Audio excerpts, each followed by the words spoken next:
ऋषभ ने last time देखा था कि जो ड्रैगन बीस्ट था ना वो अभी शांति स्टेज 9 के ऊपर लगा हुआ था, लेकिन अचानक से केवल एक ही महीने के अंदर वो शांति स्टेज 9 के ऊपर पहुंच गया। आखिर ये कैसे हो सकता था? जहाँ पर ऋषभ की ऐसी ही फटकर 4 हो रही थी ना, वहीं दूसरी तरफ दानिश तो पागल होने के कगार पर पहुंच चुका था, क्योंकि यहाँ पर पहले ही एक शांति स्टेज 9 का बीस्ट देख लेना हाँ बहुत बड़ी बात थी, लेकिन अचानक से दो शांति स्टेज 9 के बीस्ट आ जाना कोई छोटी मोटी बात बिल्कुल भी नहीं थी। लेकिन दानिश तो दानिश था, आखिरकार वो कैसे यहाँ पर रुक सकता था? जल्दी से उसने अपनी तलवार बाहर निकाल ली। बस बहुत हुआ, अब वहीं पर ही रुक जाओ। और उसके साथ में दानिश ने जल्दी से अपने एक स्वॉर्ड इंटेंट को सीधे उस ड्रैगन की तरफ भेज दिया, जो अब अजय ड्रैगन को वहीं पर ही रोके हुए था। मास्टर मैं ऐसा नहीं कर पाऊंगा, क्योंकि अभी दानिश बहुत ज्यादा पावरफुल है। बात कुछ ऐसी थी, जो ड्रैगन बीस्ट था ना वो अभी अभी शांति स्टेज 9 के ऊपर पहुंचा था। हालांकि फिर भी जो दानिश था ना वो पहले से शांति स्टेज 9 के ऊपर था, इस वजह से उसकी पावर यहाँ पर ड्रैगन बीस्ट से बहुत ही ज्यादा थी। तो वहाँ पर विपिन कहता है तुम्हें वहाँ पर से लड़ने की कोई भी जरूरत नहीं है, मैं समझता हूँ, इस वजह से जल्दी से जाओ वहाँ पर टाइगर बीस्ट को छुड़ा दो। उसके साथ में यहाँ पर ड्रैगन बीस्ट जल्दी से यहाँ पर सीधा टाइगर बीस्ट की तरफ बढ़ने लगता है। वही विपिन कहता है ठीक है उस वाले बिंदु पर अटैक करो। विपिन यहाँ पर अब उस फॉर्मेशन के अंदर की जो गलती थी ना उसको पकड़ लेता है और वहीं पर ही अजय ड्रैगन को कह देता है। अजय ड्रैगन जल्दी से वहाँ पर जाता है और अपने पूंछ के एक स्विंग के साथ में उस फॉर्मेशन के ऊपर एक और अटैक कर देता है। और अगले पल यहाँ पर जो टाइगर बीस्ट था वो वहाँ से बाहर निकल कर आ जाता है और अगले पल बैंग बैंग दोनों को फिर से यहाँ पर उड़ा दिया जाता है। दोनों की हालत पूरी तरह से खराब हो चुकी थी, क्योंकि यहाँ पर अगर अजय ड्रैगन की बात थी तो वो कमजोर हो सकता था, लेकिन टाइगर बीस्ट यहाँ पर शिखर लेवल के ऊपर पहुंच चुका था। और इसके अलावा पहले से यहाँ पर वो एक बीस्ट था और बीस्ट यहाँ पर हमेशा से एक लड़ाकू से बहुत ज्यादा ताकतवर हुआ करते थे। पर अब तो चाहे से यहाँ पर उनके सामने कोई बड़ा सा बड़ा माई का लाल भी क्यों ना आ जाए उसकी सेम लेवल का, तो वो भी यहाँ पर टाइगर बीस्ट से नहीं बच सकता था। विपिन तुम बहुत गलत कर रहे हो, तुम्हें पता है ना ये यहाँ पर संत अकेडमी है। संत अकेडमी के अंदर बहुत सारे बुजुर्ग है और बहुत सारी महान महान हस्तियां यहाँ पर पढ़ने के लिए आती है। तुम यहाँ पर ऐसे तबाही नहीं मचा सकते। इसके अलावा पहले तुमने यहाँ पर 2 एल्डर्स को बहुत बुरी तरह से घायल कर दिया है। अगर तुम यहाँ से बचकर भाग भी जाते हो ना तो उसके बाद में भी यहाँ पर संत अकेडमी तुम्हें नहीं छोड़ने वाली। तुम दुनिया के कौन से भी कोने में घुस जाओ तुम्हें यहाँ पर वह नहीं छोड़ेगी। वहाँ से धर दो बजेगी वो तुम्हें यहाँ पर बाहर निकाल कर कुत्तों की तरह इधर उधर भगाएगी। यहाँ पर दानिश ने चिल्लाते हुए विपिन से कहा। वहीं उसकी वो बात सुनने के बाद में जो विपिन था ना वो वहीं पर ही रुक जाता है। बस तुम दोनों वहीं पर ही रुक जाओ। फिर वो जल्दी से अपने दोनों बीस्टों से कहता है। हालांकि यहाँ पर जो दोनों बीस्ट थे ना उनकी इच्छा तो थी कि वो यहाँ पर उन दोनों की अभी और थोड़ी धुलाई करें। आखिरकार कभी कभी तो यहाँ पर बड़ी बड़ी लड़ाइयाँ करने का मौका मिलता था, लेकिन फिर भी वो मास्टर की बात तो कभी टाल नहीं सकते थे ना, तो इसी वजह से दोनों वहीं पर ही रुक जाते हैं। और विपिन का रुकने का भी एकमात्र कारण ये था कि अभी भी जो दानिश ने कहा था ना वो वास्तव में सच था। एक तो यहाँ पर ये संत अकेडमी पूर्वजों की भूमि थी, यहाँ पर वो ऐसे तबाही नहीं मचा सकता था। आखिरकार उसको आगे आने वाले टाइम के अंदर यहाँ का एक प्रिंसिपल भी तो बनना था ना, तो वो कैसे ऐसा कुछ कर सकता था। और इसके अलावा अगर ये यहाँ पर ऐसे ही तबाही मचाने लगा तो उसके बाद में सभी उसके पीछे हाथ धोकर पड़ जाएंगे। उसके साथ में विपिन जल्दी से यहाँ पर दानिश से कहता है, दानिश मुझे माफ करना, लेकिन मैं वास्तव में ऐसा कुछ नहीं करना चाह रहा था, लेकिन आपने मुझको यहाँ पर मजबूर किया था। बात कुछ ऐसी है, मेरी एक स्टूडेंट बहुत ही बड़े खतरे के अंदर फंस चुकी है, उसी वजह से मेरे को वहाँ पर जाना है। प्लीज मुझे अभी जाने दीजिए, मैं वापस आके वापस सब कुछ ठीक कर दूंगा। विपिन ने वहाँ पर दानिश को समझाया, लेकिन दानिश ने भी उसकी बात सुनने के बाद में अनसुना कर दिया। लेकिन उसके साथ में वो यहाँ पर सीधा अपने सामने खड़े हुए 2 प्रतिद्वंदियों की तरफ देखने लगा। उसकी यहाँ पर हालत पूरी तरह से खराब हो गई थी। वहाँ पर वो अपने आप को शांत कर लेता है, लेकिन विपिन तुमने वास्तव में बहुत बड़ी गलती कर दी है। अब इसके लिए तुम्हें माफी बहुत मुश्किल से मिलने वाली है। वैसे भी यहाँ पर तुमने शेन कबीले को अपने पीछे हाथ धोकर जो पड़ा दिया है। क्या तुम अभी भी ये सोचते हो कि यहाँ पर सब कुछ शांत हो जाएगा? चलो ठीक है, आखिरकार तुम यहाँ पर क्या लेने आए थे, तुम ये मुझे वापस बताओ। उसके साथ विपिन कहता है, ज्यादा कुछ नहीं, मुझे जल्दी से बस कुछ 9 स्टार की फॉर्मेशन फ्लैग्स वापस दे दीजिए, मैं जल्दी वापस आपको वह कर दूंगा। वहीं दूसरी तरफ दानिश भी अब उसकी बात सुन लेता है। ठीक है, ये लो, अब तुम्हारी इच्छा यहाँ पर मैं कंप्लीट करता हूँ। और अगले पल वह जल्दी से अपने पास में से फॉर्मेशन फ्लैग निकालकर बाहर दे देता है। बात कुछ ऐसी थी कि उसके पास में वैसे भी यहाँ पर 2 गुंडे खड़े हुए थे विपिन के लाए हुए, किनका पैसों जो पलते थे वो वहाँ पर। अगर दानिश उसको देता नहीं तो विपिन उनसे कहता है कि जाओ थोड़ी बहुत दगेती वगेती करे आओ। तो उसके बाद में दानिश क्या कर सकता था, बस वहाँ पर उन सभी टाइगर बीस्ट और वहाँ पर ड्रैगन बीस्ट की मार खाता और उसके बाद में उसको फ्लैग्स वापस निकालने ही पड़ते ना। इससे अच्छा ये है कि बिना हड्डियां तोड़ाए यहाँ पर फॉर्मेशन फ्लैग्स विपिन को दे दिए जाए। जैसे उसने वहाँ पर वह फॉर्मेशन फ्लैग्स विपिन को दिए ना, उसके साथ में यहाँ पर उसने कुछ नोटिस पहले ही कर लिया था। जब उनकी यहाँ पर लड़ाई स्टार्ट हुई थी ना तो उसने नोटिस कर लिया था कि कोई गेट के बाहर है, अंदर आ जाओ। अगले पल यहाँ पर वो ऐसा कहता है और एक लड़की चलते हुए सीधे अंदर की ओर आ जाती है। वो कोई और नहीं थी, जाना पहचाना चेहरा था।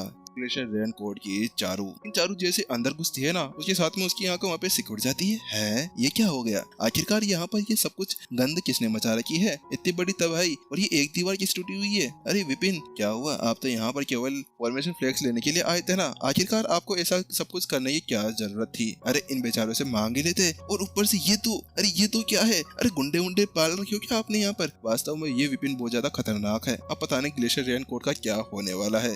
एल्डर रेनू, आखिरकार आपने अपने टीचर को वहाँ पर क्यों बुलाया है?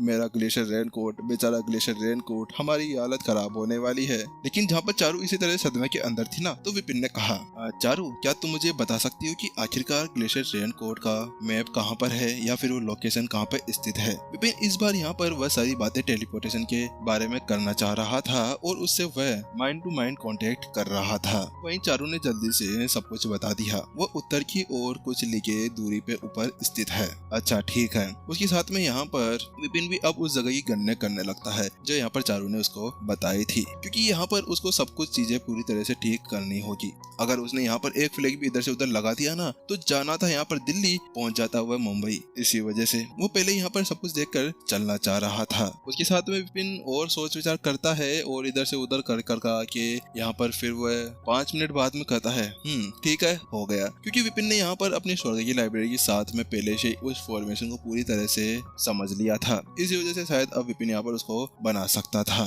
चलो ठीक है जाओ। अगले पल विपिन ने अपने हाथ में से कुछ फॉर्मेशन फ्लैग्स बाहर निकाले और उसे उड़ा दिया। अगले पल सभी फॉर्मेशन फ्लैग्स अपनी जगह पर जाकर रुक जाते हैं और उसके बाद में थोड़ी देर रुकते हैं। हाँ लगता है हो गया, लेकिन अगला ही पल बैंग बैंग बैंग बैंग सारे फॉर्मेशन फ्लैग वहीं पर ही नष्ट हो जाते हैं। ओह लगता है कि यहाँ पर मेरी एनर्जी बहुत ही ज्यादा कम है। ये नहीं था कि यहाँ पर विपिन ने सभी फॉर्मेशन फ्लैग्स को गलत लगाया था। बात कुछ ऐसी थी कि यहाँ पर वो फॉर्मेशन फ्लैग्स को इकट्ठा और उनको लगाने के लिए उसकी एनर्जी बहुत ज्यादा कम पड़ रही थी। हाँ माना कि यहाँ पर उसकी पावर अभी 8 स्टार तक पहुंच चुकी है, लेकिन फिर भी उसको कम से कम 9 स्टार की पावर चाहिए थी, जिसके साथ में वो यहाँ पर फॉर्मेशन फ्लैग्स को इकट्ठा कर सकता था। चलो यहाँ से। जहाँ पर विपिन इसी तरह से बातें कर रहा था ना और वहाँ पर सोच विचार कर रहा था कि अचानक से उसको एक आवाज सुनाई देती है। वो उसे वहाँ पर विपिन जल्दी से चिल्लाता है, लेकिन यहाँ पर जो दानिश और एल्डर ऋषभ थे ना, वो दोनों यहाँ से बाहर निकल जाते हैं और वहाँ पर जो ड्रैगन बीस्ट और टाइगर बीस्ट थे ना, उन दोनों की निगाहें अभी पूरी तरह से विपिन के ऊपर टिकी हुई थी और यहाँ पर दानिश और ऋषभ पहले से यहाँ पर उस हॉल से बाहर निकल चुके थे। अगले पल यहाँ पर दानिश अपने पास में से एक टोकन बाहर निकालता है और संदेश भेजता है, विपिन आज से और अभी से हमारे इस शांत अकेडमी का एक दुश्मन बन चुका है। इसने यहाँ पर हमारे सेंट्रम हॉल को पूरी तरह से नष्ट कर दिया है। आज से मैं यहाँ पर ये आदेश जारी करता हूँ कि यहाँ पर अगर विपिन किसी को भी मिले तो उसके बाद में वो उसको मार डाले या फिर उसको मेरे पास में पकड़ कर लेकर आए, क्योंकि यहाँ पर आज हम उसको नहीं छोड़ने वाले। आखिरकार उसके अंदर इतनी ज्यादा हिम्मत कैसे हो गई कि वो हमारे संत अकेडमी को परेशान करे। वहाँ पर उस टोकन के साथ में पूरी आवाजें इधर उधर गूंज जाती है। बात कुछ ऐसी थी कि यहाँ पर जब विपिन अंदर की तरफ लड़ रहा था ना, तो उस समय तो उसने पहले यहाँ पर एक फॉर्मेशन स्टेब्लिश कर दी थी, क्योंकि उसको पता था शायद ऐसा कुछ हो जाए। लेकिन यहाँ पर अब जब दानिश उससे बाहर निकल गया था और टोकन का यूज कर दिया था ना, तो उसके बाद में अगले ही पल यहाँ पर चक चक चक चक सारे एल्डर्स हवा के अंदर उड़ते हुए बाहर आ जाते हैं। जल्दी करो, उसे रोको। वहाँ पर जल्दी से विपिन चिल्लाते हुए कहता है, क्योंकि उसके चेहरे का रंग पूरी तरह से उड़ चुका था, क्योंकि सारे एल्डर्स बहुत ज्यादा पावरफुल थे। अगर वो वास्तव में यहाँ पर इन सभी से लड़ने बैठा ना, तो उसके बाद में उसको पक्का विश्वास था कि वो यहीं पर ही हार जाएगा मास्टर। लेकिन अगले पल यहाँ पर गार्जियन फॉर्मेशन एक्टिवेट और अगले पल यहाँ पर जो दानिश ने उसने ऐसा कहा, अपने पास में से एक टोकन निकाला और उसको हवा के अंदर उड़ा दिया। अगले पल एक बड़ी सी फॉर्मेशन बनना शुरू हो जाती है और वहाँ पर टाइगर बीस्ट को अंदर ही बंद कर देती है।